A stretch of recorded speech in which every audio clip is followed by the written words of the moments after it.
डाली हुई है, कमर बंद बांधा हुआ है, कमर में बंसी लगा के एक बरगद के वृक्ष के नीचे पहुंच गए यमुना के किनारे। और कन्हैया ने बांसुरी निकाली है, अपने अधरों पर, अपने होठों पर लगाई है और ऐसी तान छेड़ी है कि जितनी भी ब्रज गोपियां थी सबके कानों में कन्हैया की मुरली की तान पड़ गई। आप भी एक बार आंख बंद कीजिए और आपको लगेगा कि कन्हैया मुरली की तान सिर्फ मुझे बुलाने के लिए ही छेड़ रहे हैं। एक बार आंख बंद कर लीजिए।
कन्हैया की मुरली की तान पहुंच गई गोपियों के कान और भूल गई अपना सब ध्यान। जैसे ही कन्हैया की मुरली की तान ब्रज गोपियों के कानों में पड़ी, सब तो पहले से ही प्रतीक्षा कर रही थी। उनको लगा कि आज मेरा प्रियतम मुझे मेरा नाम लेके अपनी वेणु के पास बुला रहा है। जो गोपी जिस काम में थी अपना काम काज छोड़ के दौड़ पड़ी अपने प्रियतम से मिलने के लिए। एक गोपी तो बच्चे को स्तन का पान करा रही थी। जैसे ही कन्हैया की मुरली की तान उसके कानों में पड़ी, अपने बच्चे को पलने में लिटाया है, लिटाया का पटका है और बच्चे को छोड़ के दौड़ पड़ी अपने प्रियतम से मिलने के लिए। एक गोपी तो अपने पति को भोजन करा रही थी। पति ने कहा कि थोड़ा सा राम रस दे दो, नमक मांगा। पति ने तो जल्दबाजी में राम रस नमक तो दिया नहीं, पूरा उठा के दिया और सब्जी में डाल के तुरंत दौड़ पड़ी कन्हैया से। एक गोपी तो श्रृंगार कर रही थी, श्रृंगार कर रही थी और लिपस्टिक हाथ में लगा रखी थी, लेकिन होठों पे लगाने वाली चीज तो लगा ली आंखों पर और आंखों का काजल लगा लिया होठों पर। उसको तो देख की सुधी नहीं रही, वो तो दौड़ पड़ी कन्हैया से मिलने कि मेरा प्रीतम मुझे बुला रहा है। एक गोपी ने तो वस्त्र भी ठीक से नहीं पहने थे, काजल लगा रही थी आंखों में, एक आंख में ही काजल लगाया तो जैसे ही कन्हैया की मुरली की तान पड़ी, वो तो काजल लेके उसको पाउडर समझने लगी और पूरा काजल अपने चेहरे पर बन लिया। ऐसी हालत हो गई गोपियों की। अब आप लोग बताओ, यदि ये किसी स्त्री पुरुष का मिलन होता तो सज धज की नहीं जाती गोपी? उनको अपने शरीर का ध्यान ही नहीं है कि काजल मैंने पूरे चेहरे पे लगा लिया है, मैंने वस्त्र पहने हैं या नहीं पहने हैं, नमक की जगह मैं बूरा दे रही हूँ, बच्चे को पटक के चली गई है। ऐसी गोपियों की दयनीय हालत हो गई कृष्ण प्रेम में कि दौड़ पड़ी सारी हजारों गोपियां। यमुना के किनारे पहुंची हैं, मीठी मीठी सुगंधित वायु चल रही है, पक्षी किलोहल कर रहे हैं और यमुना का जल मंद मंद बह रहा है और कन्हैया अधरों पे मुरली लगा के, अधरों पर मुरली लगा के खड़े हुए। जैसे ही कन्हैया ने देखा कि हजारों गोपियां आ गई हैं, कन्हैया ने मुरली बजाना बंद कर दिया। मुरली को कमर में लगाया और सभी गोपियों का स्वागत करने लगे। स्वागतम ओ महाभागा प्रियम किम करवाणि वा ब्रजस्य नामयं कश्चिद् भूतागमन कारणम। स्वागतम ओ महाभागा, अरे गोपियों तुम्हारा तो स्वागत है, तुम सब इकट्ठी होकर यहाँ पे आई हो। सभी गोपियां प्रसन्न हो गई कि कन्हैया कितने अच्छे हैं, हमारा स्वागत कर रहे हैं।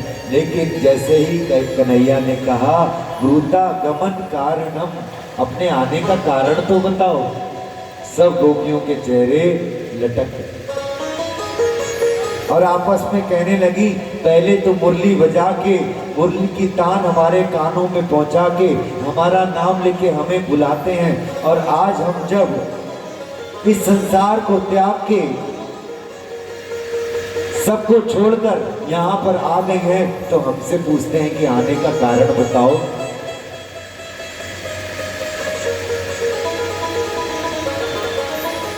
मान लीजिए आप में से कोई माता बहन मुझसे कहे कि पंडित जी कल का भोजन है, और मैं सुबह सुबह मैं और पंडित जी दोनों आपके घर पे आए, और जैसे ही दरवाजे पर पहुंचे और आप मानो कहो हाथ जोड़ के, पंडित जी कैसे आना हुआ अचानक, तो बताओ हमें क्या लगेगा? कल तो निमंत्रण दिया था, हमने तो सुबह से कुछ खाया नहीं है, अब इनके घर पे पहुंचे तो ये कह रहे पंडित जी बताओ कैसे आना हुआ, क्या सेवा करें। यही हालत गोपियों की हुई, सब कुछ छोड़ छाड़ के कन्हैया की मुरली सुनकर कन्हैया के पास पहुंची, और कन्हैया कहते हैं कि अपने आने का कारण तो बताओ। कन्हैया कहते ओहो अब समझ में आया, आप सब ने ये शरद पूर्णिमा की रात्रि कभी नहीं देखी थी, इसलिए आधी रात में ये चांदनी रात देखने आई हो। गोपियां बोली हमने चांदनी रात बहुत बार देखी है, हम ये देखने नहीं आई हैं। तो कन्हैया कहने लगे इसका मतलब आधी रात में यमुना का जल ये कैसे धीरे धीरे मंद मंद बहता है, ये देखने आई होगी। गोपियां बोली यमुना का जल भी हमने बहुत बार देखा। अच्छा जरूर अपने पतियों से लड़ झगड़ के तुम आधी रात में आई हो। सुनो गोपियों, पति पिता धर्म क्या होता है पता है तुम्हें? हर घर में लड़ाई झगड़ा होता है, लेकिन इस तरह तुम्हारी तरह आधी रात में कोई घर छोड़ के नहीं आता। ये धर्म के विरुद्ध है। एक काम करो, तुम लोग अपने अपने घर को लौट जाओ, ये धर्म नहीं है। गोपियां आपस में कहने लगी अब यदि इनको हमने जवाब नहीं दिया, ये हमें उपदेश पे उपदेश देते जाएंगे। कन्हैया तुमने हमसे जितने प्रश्न किए ठीक है, लेकिन हम भी तुमसे एक प्रश्न करना चाहती हैं, उसका उत्तर दोगे? कन्हैया कहने लगे हाँ गोपियों तुम भी मुझसे प्रश्न कर सकती हो। तब गोपियों ने एक प्रश्न कृष्ण भगवान से किया, सुनिए ध्यान से। गोपियां कहने लगी कन्हैया एक बात बताओ, एक नव विवाहिता जोड़ा था, नई नई शादी हुई थी, पति पत्नी दोनों एक छोटे से घर में रहते थे और दोनों आपस में बहुत प्रेम करते थे। इतना प्रेम करते थे एक दूसरे के बगैर रह नहीं सकते थे। शादी को 1 महीना ही हुआ था, लेकिन पति को अचानक अपने व्यापार के सिलसिले में कुछ महीने के लिए घर से दूर जाना था। पत्नी कहने लगी स्वामी हम दोनों ही हैं, सास ससुर भी नहीं है, ननद भी नहीं है, देवर भी नहीं है, आप भी चले जाओगे तो मैं किसके सहारे रहूंगी?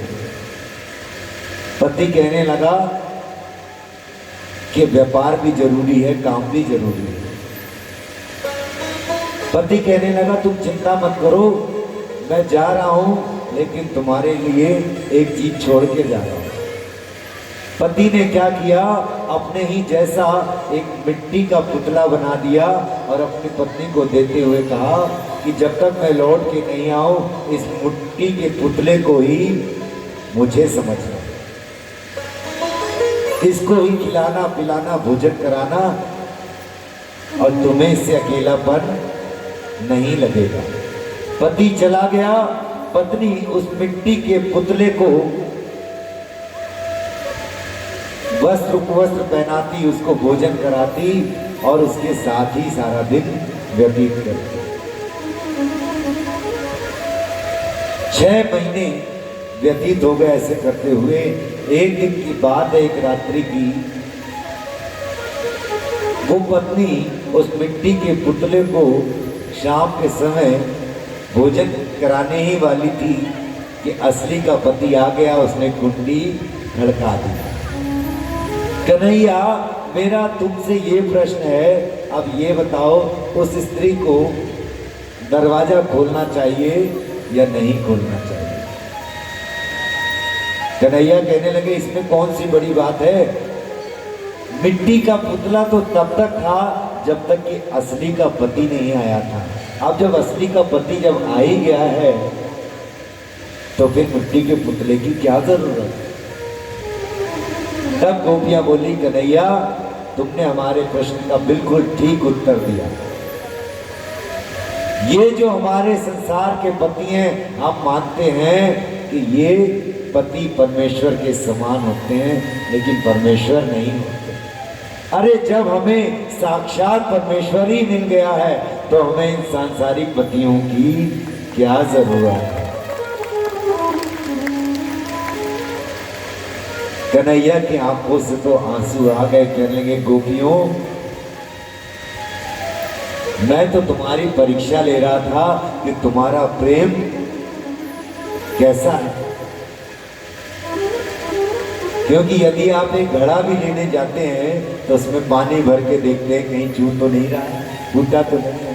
कन्हैया कहते हैं, मैं भी तुम्हारे हृदय के घट को परीक्षा लेके ये देख रहा था कि तुम्हारा प्रेम कैसा है, और मेरी परीक्षा में तुम पास हो गई गोपियों, और मैं तुमसे बड़ा प्रसन्न हूं। अब मैं तुम्हारे साथ रास रचाऊंगा। और कन्हैया बरगद के वृक्ष से नीचे उतरे हैं। सभी गोपियों ने उनको घेर लिया है। सभी गोपियों ने उनको घेर लिया और कन्हैया बीच में हो गए और सभी गोपियां चारों तरफ खड़े होके रास करने लगी कन्हैया के साथ।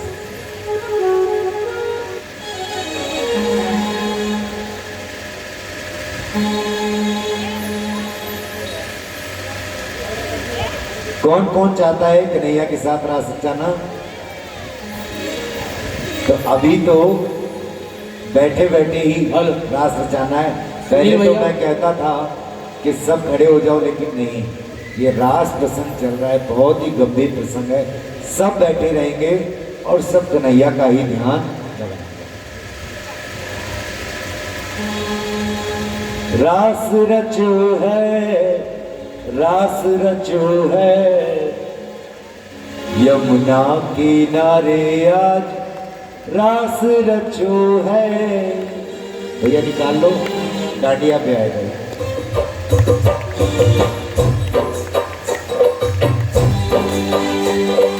रास रचो है, रास रचो है, यमुना किनारे आज रास रचो है, रास रचो है, रास रचो है, यमुना किनारे आज रास रचो है, रास रचो है, रास रचो है, यमुना किनारे आज रास रचो है, रास रचो है, रास रचो है, यमुना किनारे आज रास रचो है।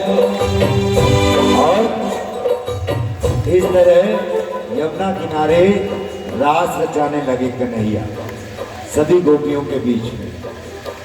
और जब रास रचाने लगे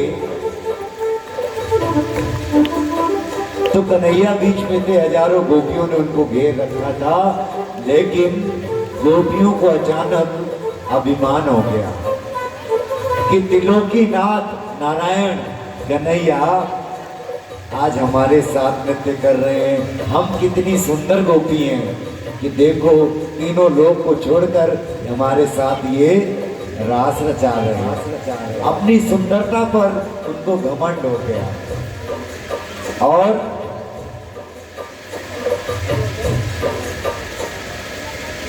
जहां आता है अभिमान वहां से भाग जाते हैं भगवान। वो एक भजन की भी एक लाइन है ना, जिस मन में अभिमान भरा भगवान कहाँ से आए। तो जहां पे आता है अभिमान वहां से भाग जाते हैं भगवान। भगवान समझ गए कि गोपियों को अहंकार हो गया है और राधा रानी को साथ लिया और कृष्ण भगवान उस रात से अंतर ध्यान हो गए। भगवान तो अंतर ध्यान हो गए, लेकिन जो गोपियां रास रचा रही थी उनको ध्यान आया कि भगवान कहां चले गए।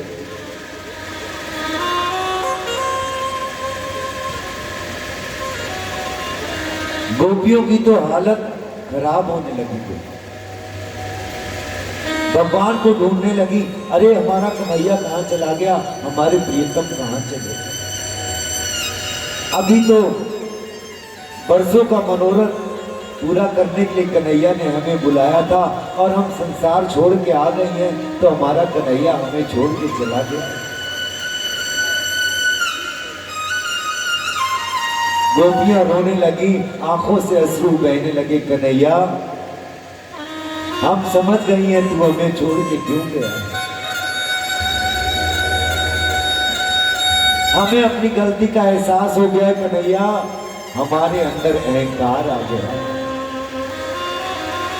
हम तो ते हाथ जोड़ के प्रार्थना करती हैं तू एक बार लौट के आ जा कन्हैया, क्योंकि हमने तेरे लिए सारा संसार छोड़ दिया है। अब तू ही चला जाएगा तो हम किसके सहारे जिए। सभी गोपियां मानो पागल हो गई हो, लताओं पताओं से पूछने लगी। जितने भी पेड़ वृक्ष मिलते सबसे पूछती कि तुमने मेरे कन्हैया को कहीं देखा है क्या। मार्ग में जाने वाले रास्ते से पूछती, भूमि से पूछती, अरे धरती माता मेरे कन्हैया इसी मार्ग से चल के गए होंगे, कृपा करके एक बार मेरे कन्हैया का पता बता दो, हम दोबारा कभी अपने रूप पर घमंड नहीं करेंगे। एक गोपी तो तुलसी से पूछने लगी, हे तुलसी तुम्हें तो कन्हैया बहुत प्रेम करते हैं, तुम्हें तो जरूर पता होगा, तू तो उनका रास्ता बता दो। दूसरी गोपी कहने लगी, इससे क्या पूछती है, ये तो हमारी सौत है, ये नहीं बताएगी। बिना में पागल हो गई गोपियां और पता पूछते पूछते यमुना के तट पर इकट्ठी हो गई। उधर कृष्ण भगवान राधा जी को लेके गए थे। राधा जी ने जब ध्यान लगाया तो राधा जी मन में सोचने लगी कि मैं तो कन्हैया के साथ आ गई हूँ, लेकिन यदि मैं गोपियों के पास नहीं पहुंची तो उन गोपियों के प्राण निकल जाएंगे। राधा रानी कहने लगी कन्हैया से, अरे माधव तुम कहाँ मुझे लिए जा रहे हो, मेरे पैरों में दर्द हो रहा है। कन्हैया कहने लगे, राधा रानी एक काम करो, मैं झुक जाता हूँ, तुम मेरे कंधे पर बैठ जाओ। और कन्हैया जैसे ही झुके, राधा रानी वहां से अंतर ध्यान हो गई और यमुना के तट पर जाकर प्रकट हो गई। गोपियों ने देखा कि राधा जी आ गई हैं, तो गोपियां कहने लगी, अरे राधा तुझे तो कन्हैया सबसे ज्यादा प्रेम करता था, तुझे भी छोड़ के चला गया। राधा रानी कहने लगी, हाँ वो कन्हैया मुझे भी छोड़ के चला गया, मैं भी तुम्हारी जैसी हूँ। और राधा रानी के साथ सभी यमुना के तट पर बैठ गई हैं और सभी ने मिलकर एक गोपी गीत गाया।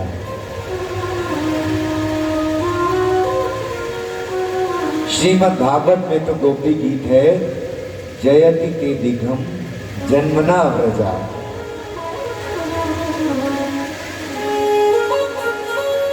लेकिन यहाँ पर हम उसी गोपी गीत को एक दूसरे भाव में आपको सुनाएंगे।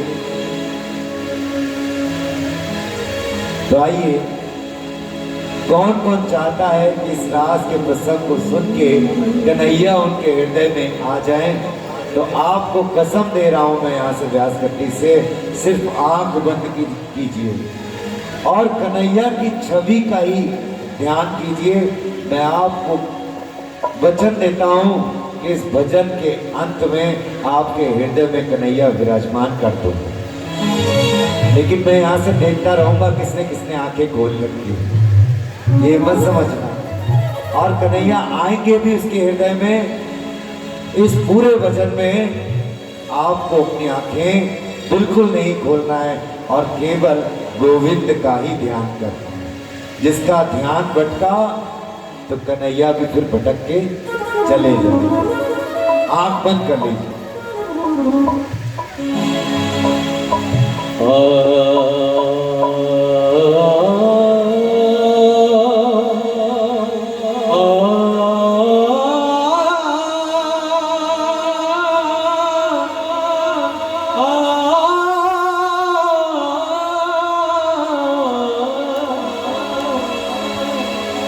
जो मैं जानती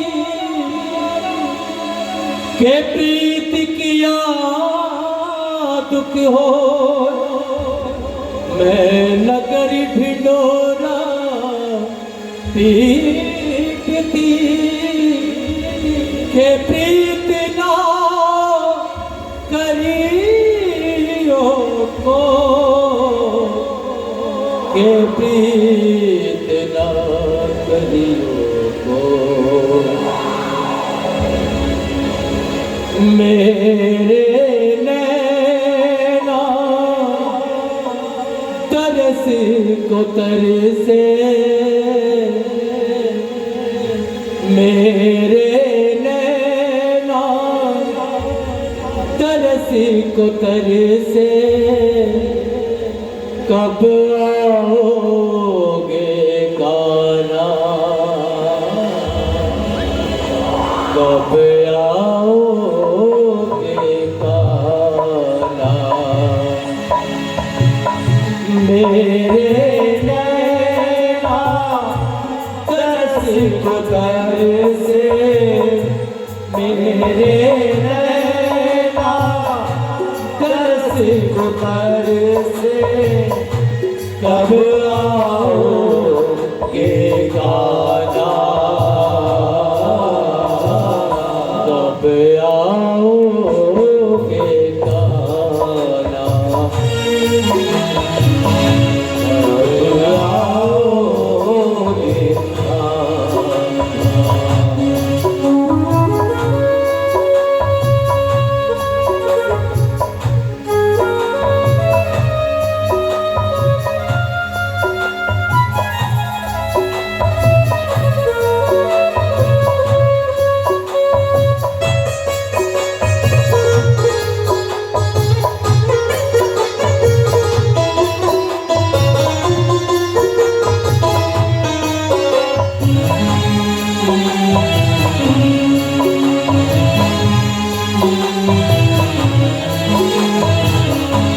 बरसों बीत गए, द्वार पड़े तेरे, बरसों बीत गए, द्वार पड़े तेरे, अब तो आजा दर्श दिखा जा, अब तो आजा, दर्श दिखा जा, आजा मुरली वाले, तुम दिल को न संभाले, अपनी बसुरिया का तू सुना दे, अपनी बसुरिया का तू सुना दे, फिर से मधुर तराना, कब आओगे तारा, मेरे नैना जैसे कोतर से, कब आओगे तारा, कब आओगे तारा।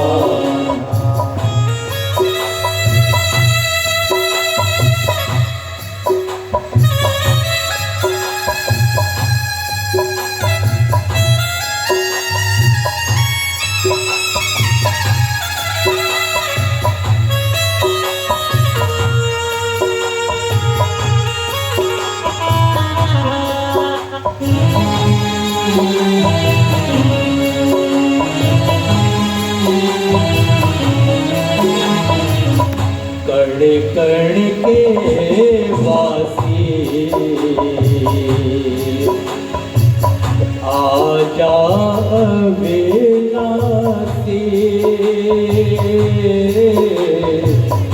कण कण के वासी आजा अविनाशी, तरस रही है तुझ बिन मोहन, ये गोकुल की गलियां, तुझको पुकारे चलिया, अपनी बांसुरिया का तू सुना दे, अपनी बांसुरिया का तू सुना दे, फिर से मधुर तराना, कब आओगे तारा, मेरे नैना तरस गुजर से, मेरे नैना तरस गुजर से, तब आओगे गाना, तब आओगे गाना, कब आओगे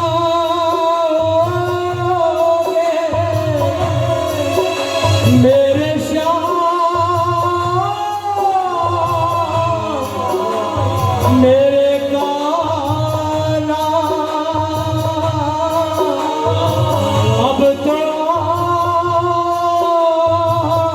आजा, अब तो आजा,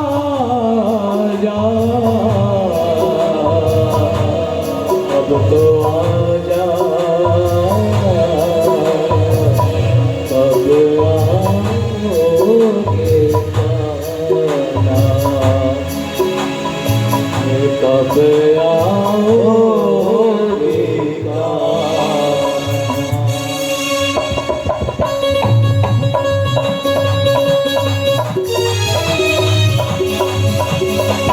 अब तो आजा कन्हैया रे, अब तो आजा कन्हैया रे, अब तो आजा कन्हैया रे, अब तो आजा कन्हैया रे, अब तो आजा, अब तो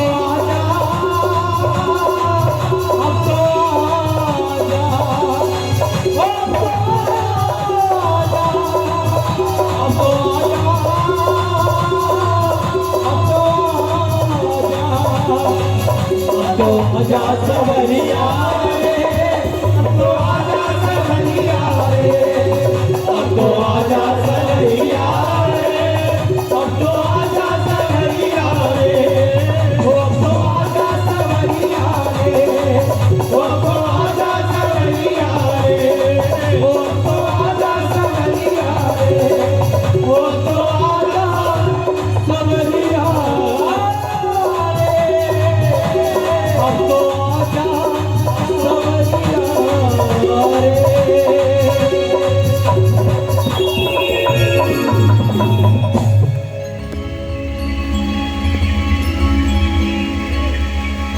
अब तो आजा सावरिया रे, अब तो आजा सवरिया रे।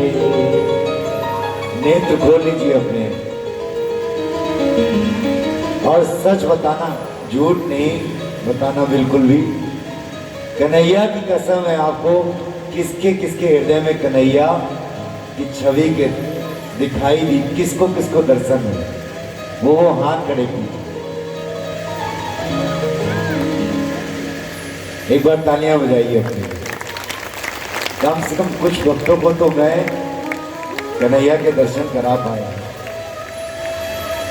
और जो गोपियों ने ऐसी करुण पुकार की है, तो कन्हैया से रहा नहीं गया। जैसे आपके हृदय में आपको छवि दिखाई दी, कन्हैया उनके सामने प्रकट हो गए। और कन्हैया जैसे ही प्रकट हुए, सब गोपियां दौड़ पड़ी और कन्हैया को अपने आलिंगन में ले लिया, चरणों में गिर गई और कहने लगी, कन्हैया हमसे बड़ी भारी गलती हो गई थी, अब हमें छोड़ के मत जाना। कन्हैया भी कहने लगे, गोपियों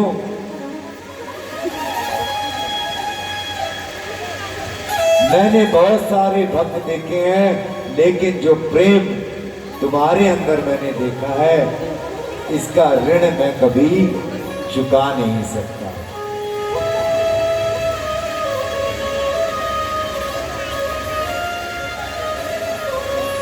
और एक बार हमारे संगीत वाले भाइयों के लिए जोरदार तालियां बजाइए, क्योंकि ये ही ऐसा भाव लाते हैं।